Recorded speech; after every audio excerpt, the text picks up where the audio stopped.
Good morning, everyone. This is author R Weir.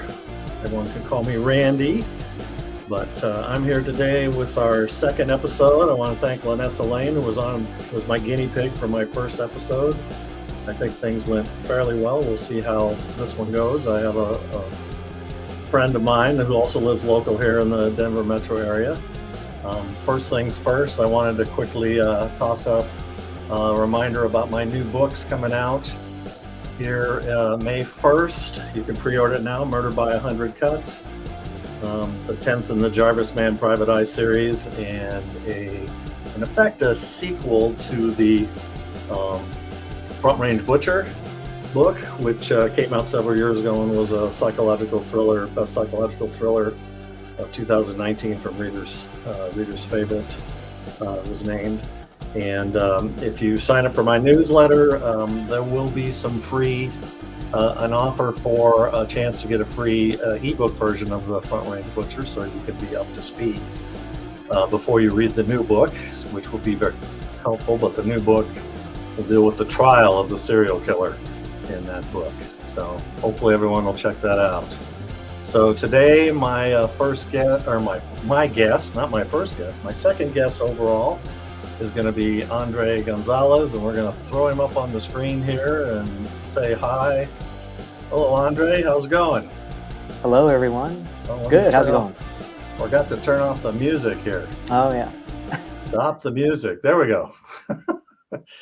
I should have stopped it while I was talking, too. So I'm still learning all the ins and outs of this software, so I almost need my own producer on the side to handle things while I'm actually talking. It would be nice. Yeah.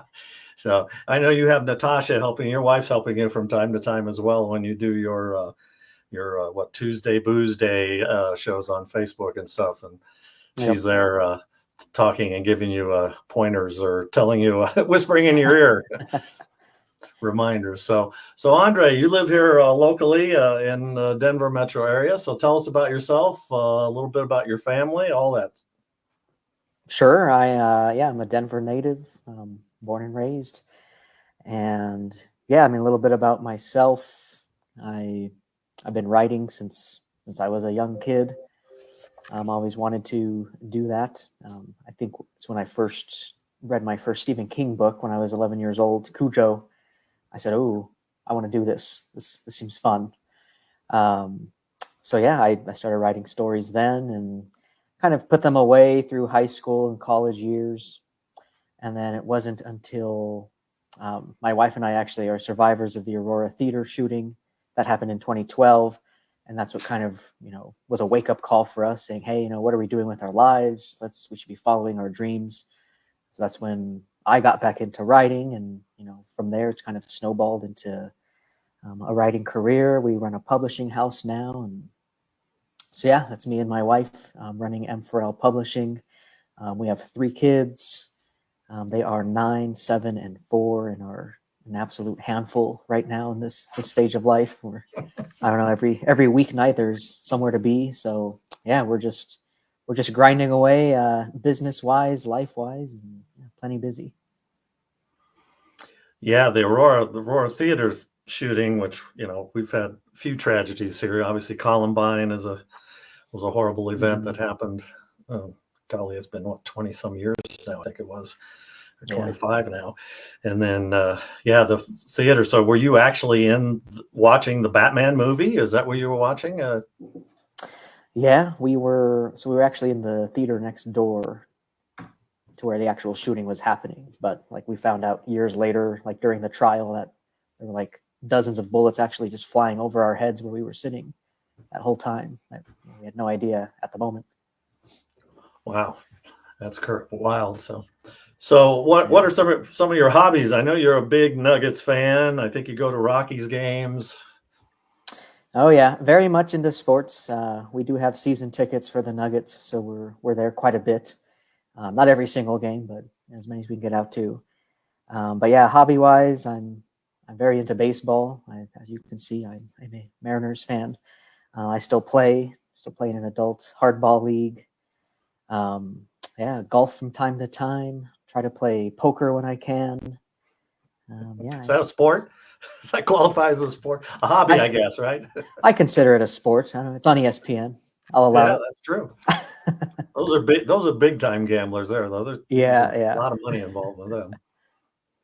But yeah, aside from those, reading, I feel like that pretty much rounds out my hobbies with the little free time I do get. Very, Yeah. very little time for like TV or video games anymore. When do you sleep? Oh, Three sleep, kids, yeah. all that stuff going on. Happy to get 6 hours a night if I can. Well, you're young. 6 hours is plenty, right? Yeah. So how'd you become a Mariners fan? Oh, that was just growing up in the 90s and, watching Ken Griffey and not jumping off the bandwagon like all the smart people did.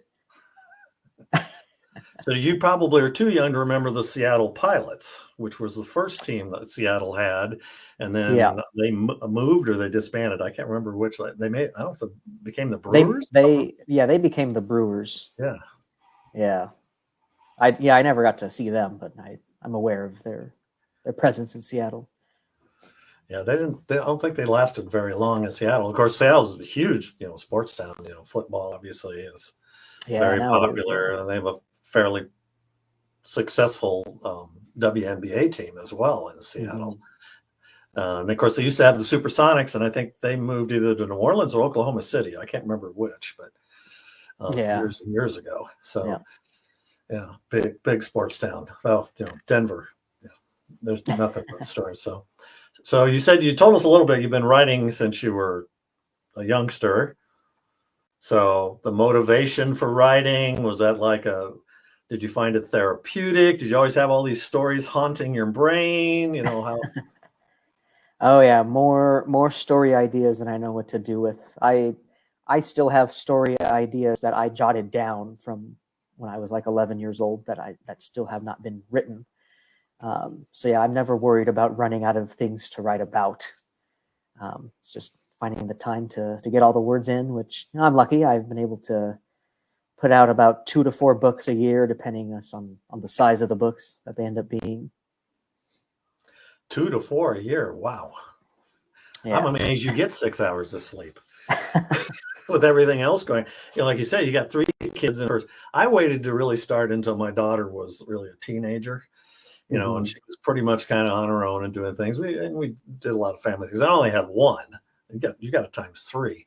I can't even imagine trying to do it when she was, busy and she was in band and then she started playing tennis and everything else. And I'm sure your kids are fairly athletic and they're creative as well. Oh yeah, they're in sports and ballet and tap dance and Boy Scouts, everything.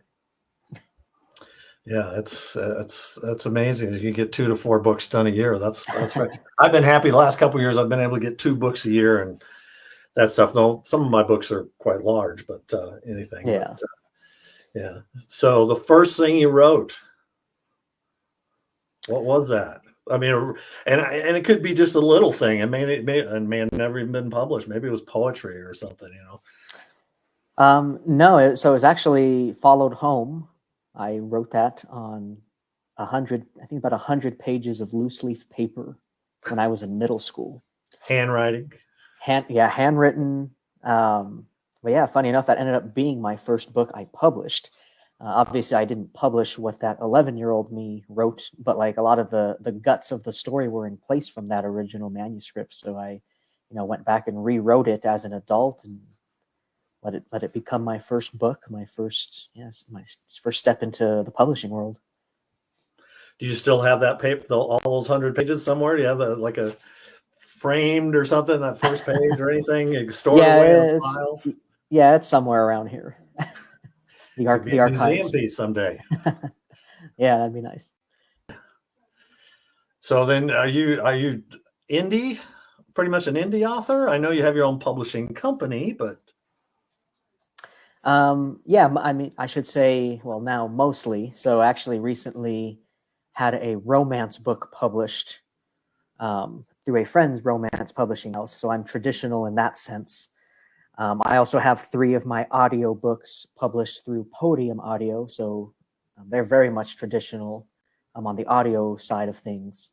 But outside of those 3 books. Everything else has been indie on my own, or through our publishing house that we run.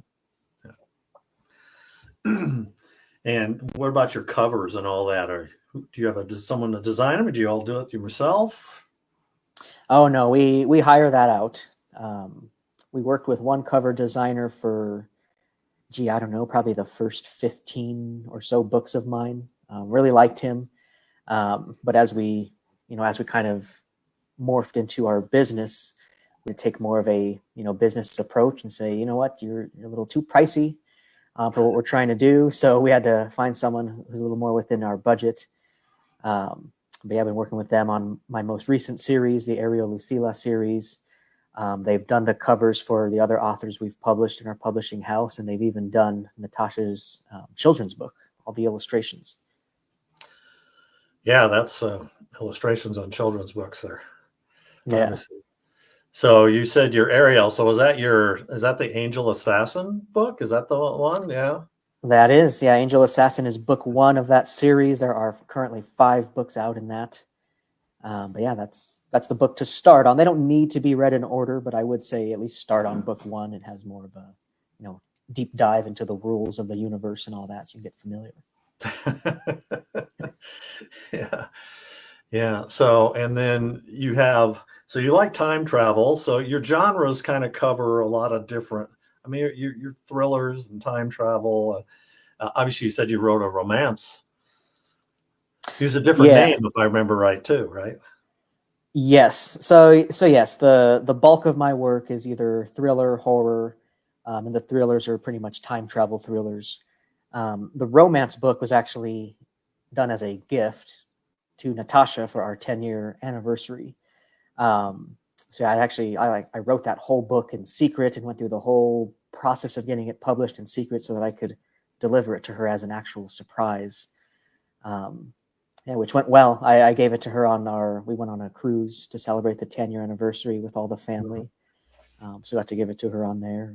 Yeah, I think I pulled it off well enough.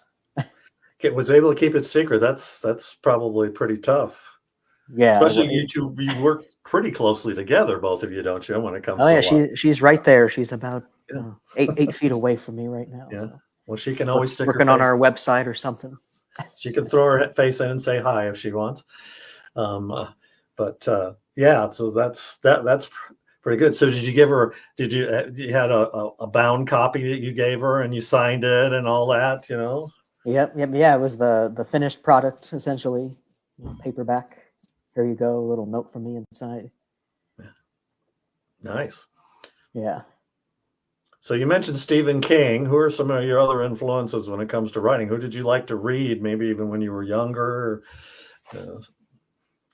Gee, when I was young, it was pretty much only Stephen King and Dean Koontz. Harry Potter I was very into as a kid. But yeah, as I've gotten more involved, I've really branched out. I try to read everything, a little bit of every genre, even just to get familiar. I feel as a writer, you can pick up new skills from reading other genres, seeing how people do things. Like even writing a romance book was an absolute crash course. I feel like once I got my first draft back from the editor, I felt like I knew nothing about writing, because the approach in romance is a complete 180 from what I'm used to as a thriller. It's very much let's slow down the pace. Let's really just stay in the moment. Whereas thriller writers were kind of okay, well, let's just get to the fun stuff already. Right. So yeah, I feel like I learned all kinds of new skills from that process that I've been able to implement a little more picky in my thriller books. Yeah, thrillers are very much can be breakneck. You don't have many lulls in a thriller book, and I'm sure you probably found that difficult. It's because you're kind of, when you're writing thrillers, you're kind of okay, we have a little lull here. Okay, now we got to pick the pace back up again. Right. Romance it's more step, and it's very, very calm. Obviously, no blood loss, nobody dies. Yeah, it was very hard to not kill anyone in the book, but that's what you have to do, I guess. Yeah, well, maybe in a sequel, right? Right. Romantic suspense is very popular these days, and Lanessa, who was the first person I had on there, she does romantic suspense as well. And I'm sure you have a little bit of romance or maybe love or even sex Hmm. maybe in some of your books. So you probably had a little bit of that to lean on, a Yeah, little bit in the absolutely. romance. You got to have at least some, you know. Yeah. Yeah, and sometimes it doesn't work out well for your characters in the books. And obviously yours had a happy ending, so Right, right. yeah. Okay, so you've got your books and your genres. We talked about that. So I know you have your um, so this is your one of your time travel, the Wealth of Time series, and there's been 6 books so far, right? Yeah, that series is complete. So yeah, those are all 6 books in the series there. And yeah, those are in order. But yeah, Wealth of Time has by far been my bestseller of my career. Really elevated us to the next level.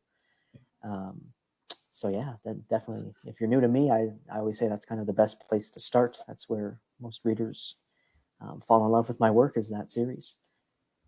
So how do you deal with time travel? You know, you always hear time travel sometimes is a way to cheat, I think, sometimes in stories. You know, you go back in time and fix things and come back. But, you know, obviously Back to the Future was, funny. And, the last Avengers movies, of course, got into time travel and they even made fun of it in the movie, in the Hmm. Marvel movies and stuff. So how is it? I mean, do you follow any strict rules when it comes to time travel? And Yeah, I created rules around it so that it couldn't be so, you know, easy as, just going back and shooting Hitler in the head. Like it yeah, can't be that simple. right, Um, so yeah, basically I played it as like, well, the past is kind of also its own character in a sense where, if you're traveling into the past isn't going to just allow you to do whatever you want. The past is trying to conserve itself. Like, these are the events that happened in the past, and as the past, I'm going to try to make sure that stays on course. Now, that's kind of providing the roadblocks and the challenges for the characters to go back and change things. So it's not just a matter of figuring out, like, oh, how do I go about changing the past, but how do I overcome, whatever resistance the past is going to throw my way. right. Yeah, because sometimes the past, no matter what you do, it's still it may go different course, but it still ends up at the same destination, so to speak. So Right, right. yeah, yeah. So you can't, unfortunately, you'd love to be able to obviously change those horrible things that have happened in life, but sometimes they're inevitable and they're going to happen anyway, and then you can't always fix it. So Yeah. is there a main character in your Wealth of Time series, or is it a group of characters? There's 2 main characters. Martin Breyer's the protagonist, and then the antagonist is Chris Spidell, and they just have very much a back and forth throughout the whole series, kind of good versus evil. So the premise of the first book is the main character Martin. He has a long lost daughter that they've never known what actually happened to her. So he walks into an antique shop and meets the owner of this shop, who's this old, strange man who ends up being Chris. And he offers him the opportunity to travel back in time to find out what happened to his daughter. But what you find out is Chris kind of has his own agenda. There's a war essentially unfolding in the time travel world between people trying to do good with time travel versus people trying to use time travel for evil. So Chris is out there being sly and trying to recruit people onto the bad guy's side. But obviously Martin doesn't know any of this is going on, so he gets sucked in and doesn't really know who to trust once he starts meeting like other time travelers. Um, so he does get to find out what happened to his daughter. Obviously, I won't spoil that for any readers out there, but he does find out in book 1, and then the rest of the series kind of just focuses on him being sucked into that time travel world and trying to decipher, who's good, who's bad, what side do I need to be on, and it kind of just focuses on that throughout the rest of the series. Interesting. And you said that series now is complete. No, It is, yeah. no plans to do any more. No, so the Ariel Lucila series is actually a spin-off. so Ariel, she's introduced in book 5 of the Wealth of Time series, but her series is kind of its own thing. It doesn't really have anything to do with Martin and Chris. Like their Martin and Chris's story is completely resolved by the time you read the first Ariel book. So you don't have to have read them side by side, but if you do, you get more out of it by kind of saying, oh, I remember Ariel from book 5 and book 6. It's fun to kind of see her doing her own thing now in her own series. And how many books did you say in the Ariel series now? That one has 5. And you have more planned? Not at the moment, but I do plan to hopefully revisit it at some point. So where's your focus now on books? What do you have a more new series coming out? I know you had some older series as well that were more horror based. Yep. So my current focus, I just want to write straight thrillers. So I'm writing a kind of like a Jack Reacher style thriller right now. Mm-hmm. It's called Never Look Back. The main character's name is Johnny Mendez. So he's very much that ex-military, ex-CIA background drifter, right. Just very much playing on those popular tropes. Because that's I want to reach a bigger audience. I love the time travel community. We have so much fun. That's what a bulk of the Gonzalez gang on my Facebook group is all about. But unfortunately, it's a fairly niche genre. It's hard to get a lot of traction within there. I want to write just a more straight thriller. Hopefully, that will just bring people into all of my books. Is my goal there.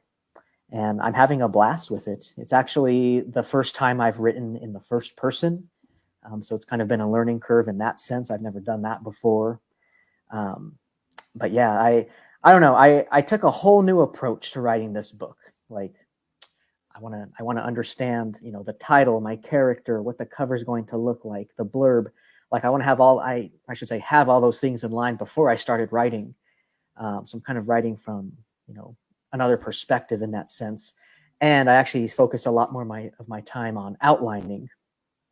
I'm very much a pantser at heart. I love just getting to sit down and let's just write whatever comes into my mind today.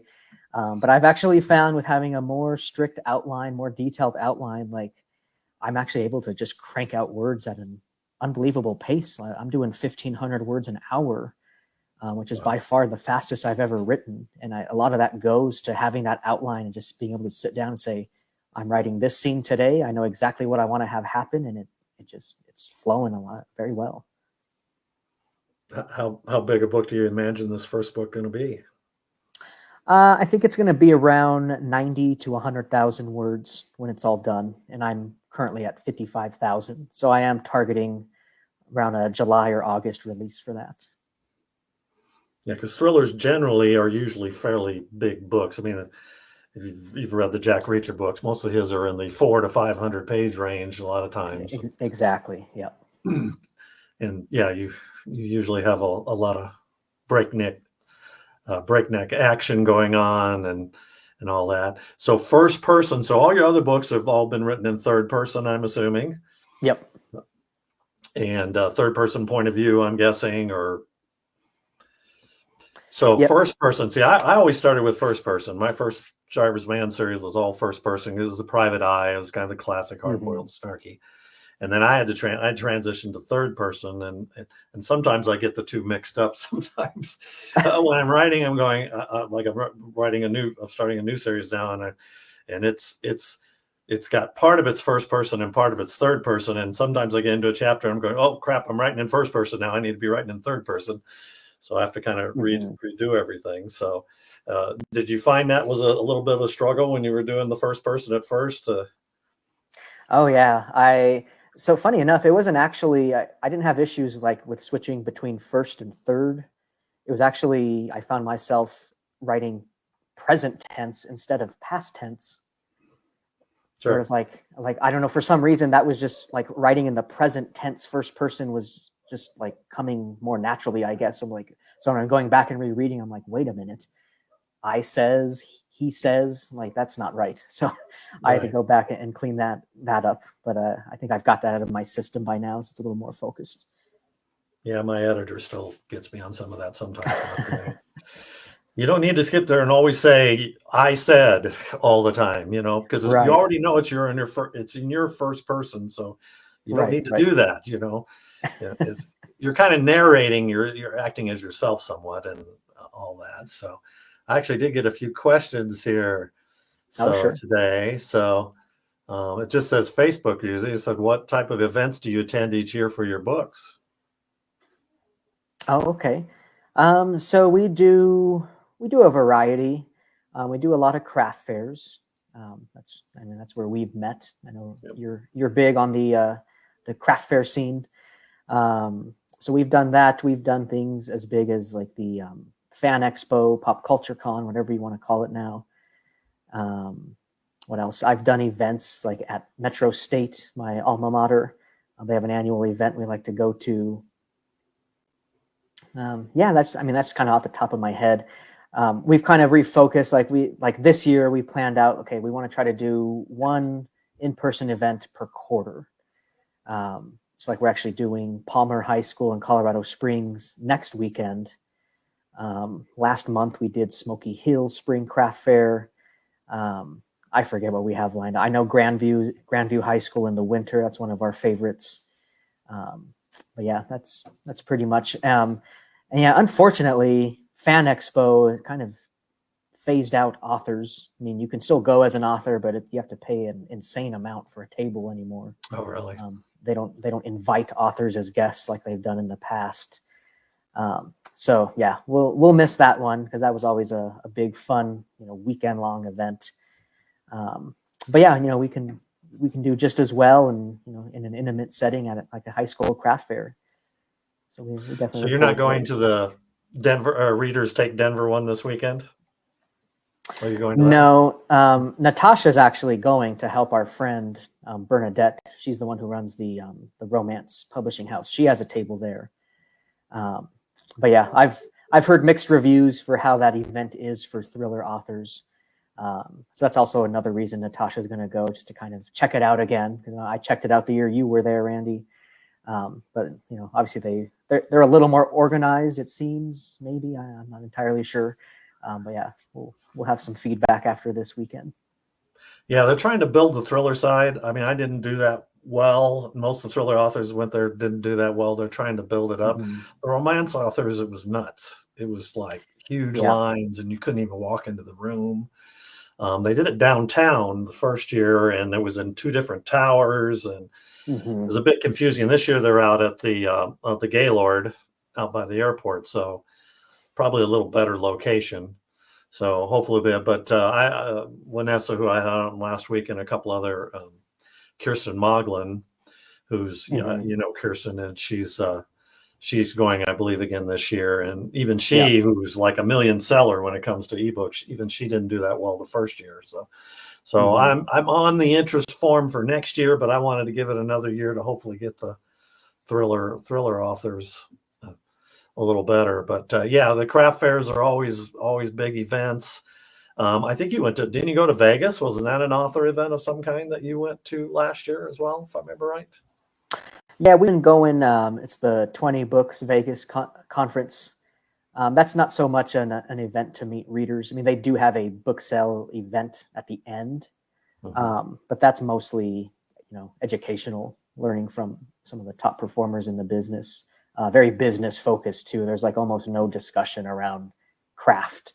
Like it's all Right. about marketing and growing your brand, social media, and all that fun stuff that we dread doing as authors. Yeah, especially independent, because we pretty much Yeah, do it ourselves, or we got to pay people to do it, and it isn't cheap usually. exactly. Yeah. So, and Maddie here, she's one of my fans. She put that up while you were talking about the time travel series. She reads Oh, all okay. my books, and Maddie, but she said, sounds interesting. She may have another fan there. And then this question, which I think we kind of covered when you were a kid, which author got you into reading, but obviously with Stephen King. You mentioned Mhm. Cujo.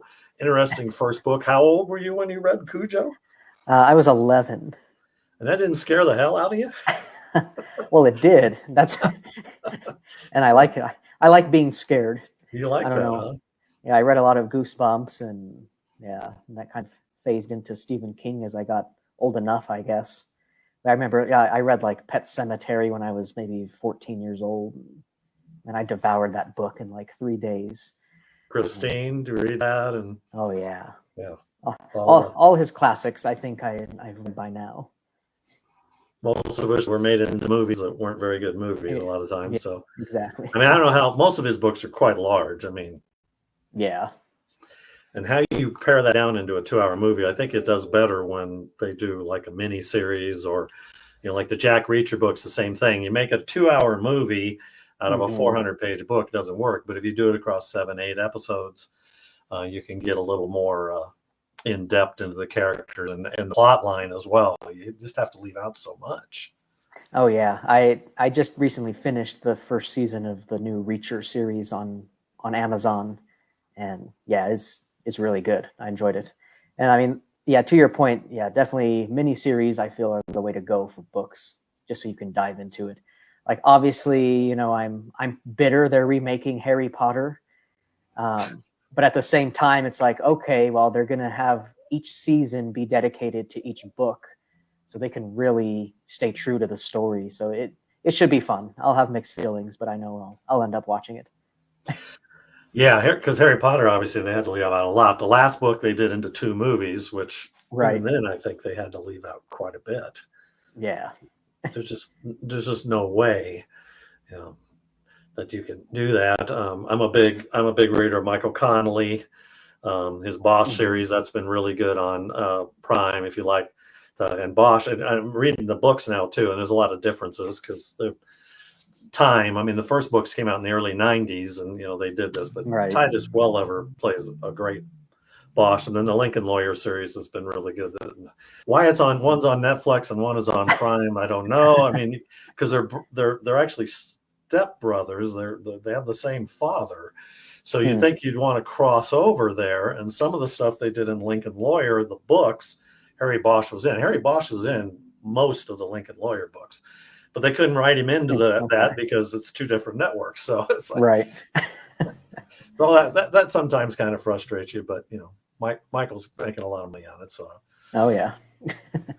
all right. So you said you're pretty much a pantser by this way your earlier books, but this one you're doing plot, or do you think you're going to continue to plot, or do you think because of the thriller genre, you think plotting is going to be a little better for you?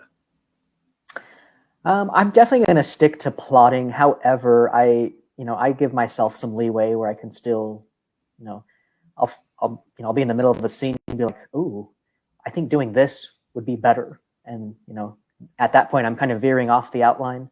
Right. But it's usually just to add, like, oh, this will be a fun twist, or this will be a better way to just kind of end this scene here, to end the scene on a cliffhanger sort of thing. And then I can still find my way back to the plot and tie it all back together. Do you find your characters kind of take you in those directions sometimes as you're writing? You go, especially first person, you're pretty much that main character when you're writing. And you're thinking, well, he sees this, but no, this is something else over here I just noticed. Yeah, I very much do what my characters want. So one thing that's always been my process is I really plot out my characters, if you will, before I start writing. Like I want a full understanding of who they are, their backstory, their history, everything. That way, I take more of I don't know, I guess you call it like a documentary approach, where I'm just sort of following my character around and seeing what they do, how they react. Whereas I'm not trying to guide my character into certain situations. It's like, hey, this bad thing has happened in this small town. Let's drop the character in here, and I'm going to follow him and see what happens. That's interesting. Yeah, it's not as humorous as say The Office or any of the other documentary shows that are on TV. It's a little more serious, obviously. Right. Yeah. Well, that's good because I've always been a pantser myself, and yeah, I've always felt like the characters, and I always do. You always when you were doing your pantser books, did you always start with a basic premise, I'm assuming, and then you kind of just wrote it from there. Or you kind of started at the beginning, and Right. did you ever write out of order too? Do you like write your ending before you write the middle or anything like that? I've never done that. I've always written, start to finish. But yeah, even in the days as a pantser, I would have maybe a five bullet point list of things I want to have happen in the book, kind of beginning, middle, end. But that was really it, and it was kind of just winging it on the fly to see what would happen. And I'd say for the most part, I've enjoyed how the stories came out. But looking back, it's like, wow, how much time could I have saved, or how many more words could I have written if I was outlining like I am on this book? Yeah. But I don't know. It's all part of the learning process. You have to find what works for you as a writer. So yeah, we'll see how long I can stick with this outlining, or if it's going to eat me alive. So I got a couple more questions here. Which event is a must attend every year for selling and for learning? Okay. For selling, like I've said, the Smoky Hill Craft Fair has been very well for us. That's one of our favorites to go to now. I wish I could say Denver Fan Expo, because that was one of our best performing events of the year. But like I mentioned, they've kind of phased out authors, which is unfortunate. Learning wise, we're very big on the 20 Books Vegas conference every November. Just because it is like the one conference where it's like entirely business focused. I feel like as writers, you can find events pretty much anytime that can help you develop your craft and work on the actual skill of storytelling and writing. But there's not a lot out there that are just focused on the business side. So that's why we're big on that. We try to get to it every year. We're hoping it stays the same. So it actually has undergone an ownership change. It used to be run by Craig Martell, who still runs the 20 Books Facebook group. But the conference itself has shifted from 20 Books to, it is now called Author Nation, being run by Joe Solari, he's very much a intense businessman, business focused. So we still have high hopes it's going to kind of have the same vibes and education. But yeah, I guess we'll know in November. We can come back with an update on how true it is to what we've grown used to in the past. Yeah, I go to Killer Nashville every year, and it's a fair amount of learning and marketing. It covers a lot of things, writing process, and it goes with independent authors, and they usually have some fairly well-known ones. And then this year, BoucherCon is going to be the week after Killer Nashville in Nashville. So we're actually going to stay for 2 weeks. Oh, nice. And we're going to drive our motorhome out there, my wife and I. But the biggest thing about these events is it's a fair amount of cost. Most of the time when you go to them, obviously going to Vegas, I don't think anything's really cheap in Vegas. No. And then if you gamble, it can even be worse, right? Unless you get lucky enough to win. But that's one of the things of these events. I mean, you can easily drop over $1,000, and then obviously you take your wife with you and stuff, with hotels, and then you eat food, everything else. Those are all the things. But I agree. Smoky Hill Craft Fair is a great craft fair, but a lot of the high school ones are usually pretty good. I don't think the Smoky Hill Spring one is usually quite as good, but the fall events are really good, and a lot of the high schools and are always great to go to, and Christmas time, because they make great. Because I do some author events too. I go to Deadwood, South Dakota, but you're competing with other authors. Whereas in a craft fair, usually there may be you're there, I'm there, sometimes some other children's authors, but a lot of times you're the only author. And it's a unique gift to get a signed paperback from an author. That's what people like. Yep, absolutely. I got another question. With the publishing house, are you producing audiobooks? Yes, so it's not like automatic for every book. So I'm trying to think off the top of my head. So all of the Wealth of Time series we produced, as in we hired a narrator to do it and handle the production and all that. But we've done all the distribution on our own. So that's 6 books there. We've done Followed Home, Insanity, Snowball. That's 9. I think that's everything we've done for audio. And then, like I mentioned, I signed the first 3 books in the Ariel series to Podium Audio, where they've gone ahead and taken care of all that on their own. I actually had fairly little involvement in it, which was nice to not have to obviously front the bill for it or deal with really any of the process aside from just handing over the manuscript. Yeah, because creating audiobooks can be quite expensive. You go through ACX or any of these others, and you can sometimes do a royalty share, but if you don't get a lot of sales, they like the audio, they want to be paid their per hour production costs, which can go hundreds to $250 a production hour. And like a lot of my books are 400 pages or more, 150,000 Yeah. words. And that really adds up after a while when it comes to cost. So, did you get the same narrator for all your Wealth of Time audiobooks? We did, yes. That's good. Yeah, his name's Russell Archie. He's based out of Nevada. We actually met him at Fan Expo in person. Actually, I should say we had some friends who met him at a convention in Reno, I think it was, and then they brought him out for some other event here in Denver. That's where we met, and yeah, we hit it off. We love working with him. Yeah, that's the hard part, is finding a narrator that works right, has the right voice. Some of my books, I don't know, your books, I imagine some of your books have a lot of characters too. So it's like, how do you, the different voices and everything else and all that. So it's quite a lot of art. I wish I could do it myself, honestly. People say, why don't you just narrate your own books? Especially with the first person stuff. You go, well, it's your character, right? You're the one talking. So I do it. It's like, I don't think that I could. I don't know that I could do all the editing and everything else that's involved.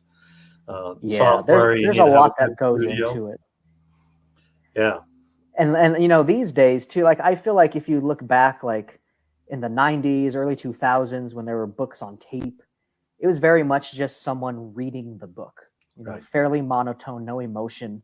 But audiobooks now are very much a performance. There's a skill the narrator is bringing of, being not just being able to do different voices, but bringing emotion into the storytelling. And that's obviously not a skill set many authors also have, to be able to narrate their own books and make it enjoyable for what audio listeners expect nowadays. Especially hearing your own voice played back to yourself too, because it sounds so weird, right? Oh, that's the worst. That drives you crazy. So are any of your characters based on real people?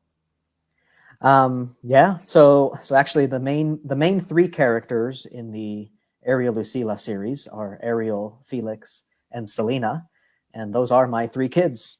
Those are their names, and I based their current personalities and projected to what that would look like as adults. So yeah, if you've ever met my kids or know them, you'll get a kick out of reading the Ariel books, because their personalities very much shine through those three characters. And do they realize this? Obviously, they're probably not to the age yet where they're probably reading those books, depending on the content of the books. Or you said 9 was your oldest, right? Right. Yeah, they have not read them yet, but they're very much aware that they are the main characters in those books. So they're excited for whenever we grant them permission to read those. They'll be going, Dad, I'm not like that. Come on, right? Yeah. So what, the name of the show I came up with is Bringing Life to Your Characters. What's the most important to you to bring your characters to life? What do you try to do to bring those people, and hopefully that when they're reading your books, they can see that character and their face is right there while they're reading in the back of their minds? For me, the biggest thing is making characters relatable to just everyday people. I always find it funny in there's like billionaire romance. Obviously one of the main characters is some like rich playboy billionaire. And I wonder who is reading these books and relating to that character. I have no idea. Kudos to them for getting those books to sell. But for me, it's all about, I want my characters to have, whether it's backstory that people can relate to, or even just, hobbies or things that the characters like. I'll always drop in, pop culture references. Oh, this character likes this music or this TV show, because, there will be a reader out there that says, oh, hey, I like that too. And that something as small as that can make a connection between a reader and a character. And then they want to stay with that character through a whole series. So like I said, I spent a lot of time really plotting out my character. Who are they? What are their interests? What do they hate? People can even bond over things they hate. Like, oh, I hate mayonnaise on my sandwiches. And, there's 50,000 readers out there who also hate mayonnaise. And now they have that kind of shared bond. So it's just finding little silly things like that. A lot of it is going to just come from my own personality because, I don't know, it's easier to keep track of for me that way. So yeah, that's little things I feel like pay off in bigger ways in that sense. So your new first person book, writing in a first person, do you think that character is really you? Is there some aspects of you that's in that character? Because people always ask me that about my Jarvis Mann series. Is that really you? Yeah. So to an extent, I mean, obviously, like I said, it's a Jack Reacher type story. So he's very much, huge and muscular and badass and can kill people with his bare hands. You're not huge, muscular, and badass, Andre. Come on, I've met you several times. We Nope. know. I am 5'6". My main character could probably pick me up and throw me across the backyard. But personality-wise, I would say yes. I made him very, introverted, likes to keep to himself. So yeah, a lot of myself shines through in that sense. And I also made him, Mexican American like myself, so that I can kind of, play off of that cultural background, from experience. Yeah, that's great. I mean, that's it's always kind of a fantasy character. It's like, yeah, I could be him, but some aspects are me. But if I made him completely about me, he probably wouldn't scare the hell out of too many people, right? So Exactly. Yeah, I am not going to go, stop some drug cartel infiltrating a city. I'll leave that to Johnny to do. So are any of your stories based on real events? Based on real events. Okay. I Let's know see. we talked about your kids being some of your characters, but do, do you ever see things like you see stuff on the news and you go, oh, that would make a good story, and you maybe fictionalize it? Mm-hmm. So, well, one obvious one that comes to mind is the second book of the Ariel series. It's called Secrets in the Vault. Um, that one. So I guess some background. So the Ariel series, they're essentially a team of time travelers who go back to solve cold case crimes. However, the only one that is based on an actual cold case crime is book 2, Secrets in the Vault. And it is based on the 1991 Father's Day massacre that happened here in Denver. I'm not sure if you're even familiar with that, Randy, but basically on Father's Day in 91, at the cash register building, as we call it in downtown Denver, a group of people robbed a bank. And keep in mind, it was a Sunday, so the bank was closed. So like they infiltrated down to the vault. There were workers working there, like doing their weekend count or whatever. Multiple people were killed. The bank was robbed, and no one was ever caught for the crime. There's lots of theories out there. I actually have a nonfiction book on the subject that I read. Natasha's uncle, he's actually one who gave me this idea and got me this nonfiction book. He said, you should write about this. He's that relative for me. You should write this story. So I can totally thank him for that idea. And yeah, I just had a lot of fun with it because, there never really were any true leads. There were some suspects, but nothing that they could ever tie concrete, facts to. So I had a lot of leeway in that story of getting to, dive into what we do know actually happened, but getting to play around with, made up characters and saying, what were their roles in this event that happened. Yeah, I think I vaguely remember that. I moved out here in '89, so I'm sure that sticks in my mind somewhere. Yeah. But I've forgotten more things than I remember these days, so than anything else. So so we're kind of coming up on time here. So um, tell us a little bit about your publishing company, and maybe there's a website for his publishing company. I know you have a few. Look like you weren't counting yourself. You have 3 or 4 other authors that you're working with. So I believe, counting myself, I think we're at 6 or 7 authors. So that's me, Natasha. Let's see. We have O.G. Hayes, Audrey Bryce, R.J. Clark, and Colin Irish. So 6. So we publish essentially the same genres that we write. So thriller, horror, sci-fi. I figure with time travel, I can probably capture a lot of sci-fi audience as well. Then Natasha is our children's author. That's something we would like to branch out in the future once we can get that rolling a little better. So the book we're publishing at the end of April on the 30th is Messenger by Colin Irish. It's his first book in a sci-fi series. It's a wonderfully written story. We love it.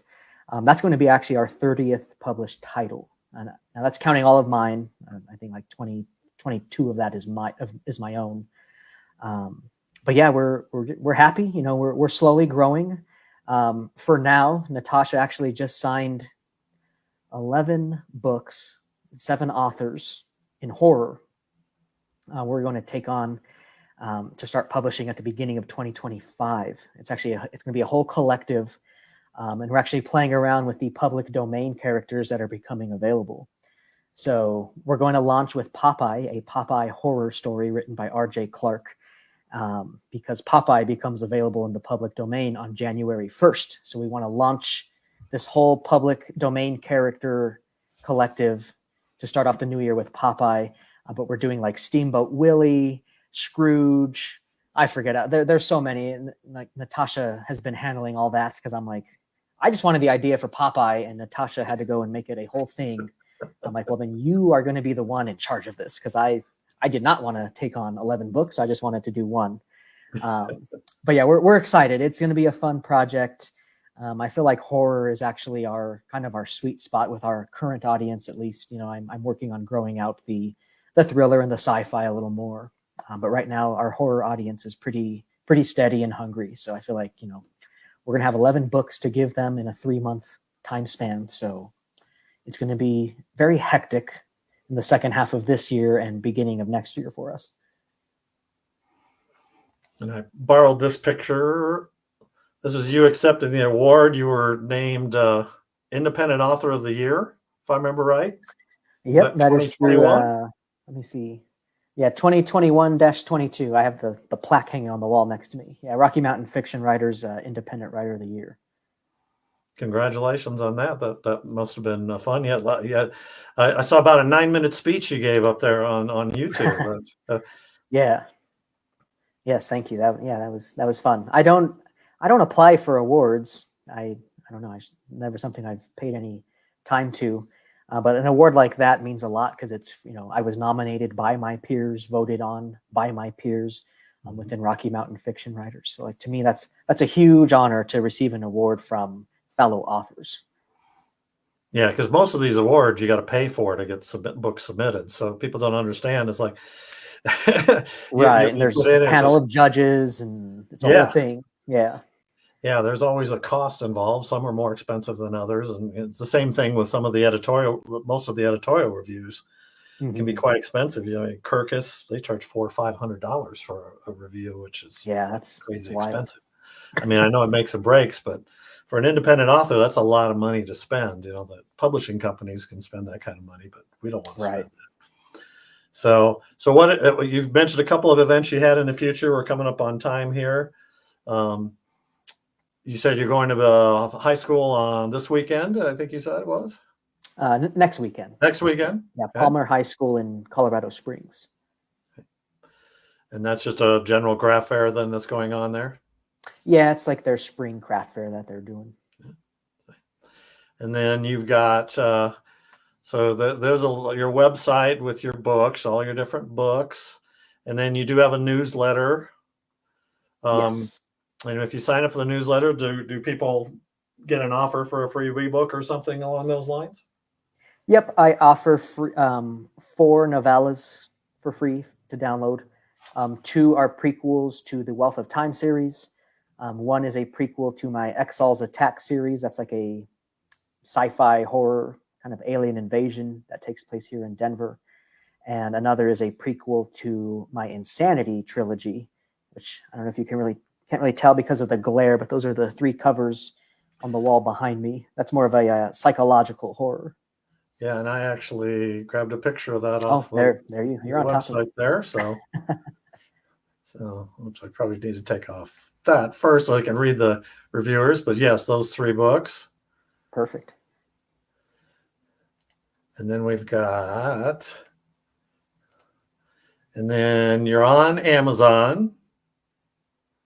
So we had to join the newsletter. We put that on there, andregonzalez.net, join newsletter. And then your stuff's all available on Amazon. You can also buy books through your website too, right? And you also sell some merchandise, it looks like, on the website. Yes, we've recently launched direct selling on our websites. So you can do that either through mine, so the andregonzalez.net, or m4lpublishing.com, where you can check out obviously some of the other books we publish from other authors. And yeah, we do have a merchandise section as well. It's fairly limited at the moment. That's something Natasha's working on, is expanding that out to have more products, across all the titles we have. But yeah, there's still lots of goodies on there you can check out. And if you buy direct from us, it's actually the best price you'll find anywhere, no matter the format. So ebook, audiobook, or paperback, the best price will be on our websites. Yeah, because at least for me, I go through Amazon, and if you buy direct from Amazon, they take 2 cuts. They take from the publishing side, and then they take from the Amazon store. And I can get my books and sell them generally cheaper than Amazon does. And then, of course, they're signed too, which is always nice to have a signed book from an author, which Amazon doesn't sign them for you, I don't think. So, right, that would be nice. Yeah. Okay, well, we're about at an hour, so I will wrap up with you. I'll probably stay on for a few minutes after you're gone, but I want to say thanks, Andre. I've known you for quite a few years, so good luck with your next book. I'll be interested in reading that, because I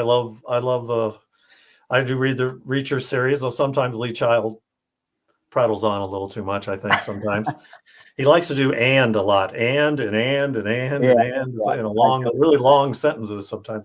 But other than that, but he actually lives up in Tie Siding in Wyoming. We I didn't know that. Drive past that. Our daughter was going to Laramie for the University of Wyoming. We drive past Tie Siding. It's like a fireworks stand on one side, and there's a little store on the other. He and his brother, who's now taking over the Reacher books, Andrew, they actually both live there. It's like a town of like 20 people. So, I actually have a scene in my new book where we actually go to Tie Siding and stop there and stuff. So I didn't mention Lee Child in the book, but people don't realize, they think he probably lives in England, because I think he is from London or England or somewhere and stuff. So, but yeah, so we'll look forward to that book and your next books, and try to get some rest. Tell those kids to behave. Give you time, to do your thing. I'm sure you're going to the Nuggets' first game Saturday against the Lakers. We're actually not. My Mariners are in town this weekend, so I will be. Oh, they're playing the Rockies. I'll be at Coors Field all weekend. Oh, okay. Well, you'll be able to just down the street. Rockies aren't very good right off to a very good start right now. I don't know about the Mariners. No. I think they're doing okay, but they're okay. It's a tough division. It's well for me to see the Mariners. Hopefully they can win all 3 games while they're out here. Yeah. No Ken Griffey Jr. is playing for them right now, so unfortunately. No. But maybe the next one will be coming in. So yeah. All right. Well, Andre, thanks for being on the show. Appreciate it. Thanks everyone for the comments, and enjoy the rest of your week. And and he has his Gonzalez Gang, which I forgot to grab that link, but his Gonzalez Gang website that's on, well, it's not a website, it's a Facebook group. And you do every Tuesday, you have a little booze day thing that you do there. That's always interesting to listen to. And you usually pick a subject and you talk about this and that, about all the trials and tribulations of being an author. Hopefully not scaring people away in the process, right? I don't know. I just try to help. If it scares them, I can't control that. Well, you never want to go in blind. As I tell most people, don't do it because you're going to get rich, because most are not lucky enough. If you are, great, but otherwise do it because you want to do it and you love it. And you don't want to work 9 to 5 the rest of your life, right? So. Yep. And you can make great friends in the author community. I will say that. Probably 99% of authors are very friendly and worth spending time with. Yep, I agree. They are. We do try to help, at least in the independent world. We do Yeah. usually try to help each other at least as Yeah. much as we can. And where even though there's a competition there, I know at least for me, I'm always happy when someone is successful. I kind of wish that I had that success too, but I know they worked hard for it, so it's hard to say anything bad about them. So, Yeah. well, thanks again. Say hello to the family, and we'll see you at a craft fair along the line. I'm sure here in the next, certainly at Christmas time. No, I'm sure we will. Well, thank you, Randy, and thank you everyone who hopped on and was part of this. I enjoyed it. Take care. All right, you too. We'll see you. All right, thanks everyone. We'll wrap things up. Thanks to Andre for being on. Thanks for everyone that made comments. We're going to try to do this about every couple weeks. In 2 weeks is the release date of my new book, so I probably will do something on that day with somebody. If I don't have an author, I may do something on my own. We'll see. But once again, sure to check out Andre's books. He's got a lot of great stuff out there. And then, like I said, Murder for Buy 100 Cuts, the new book coming out May 1st. It's available on pre-order, and you can order through my website. Thanks so much.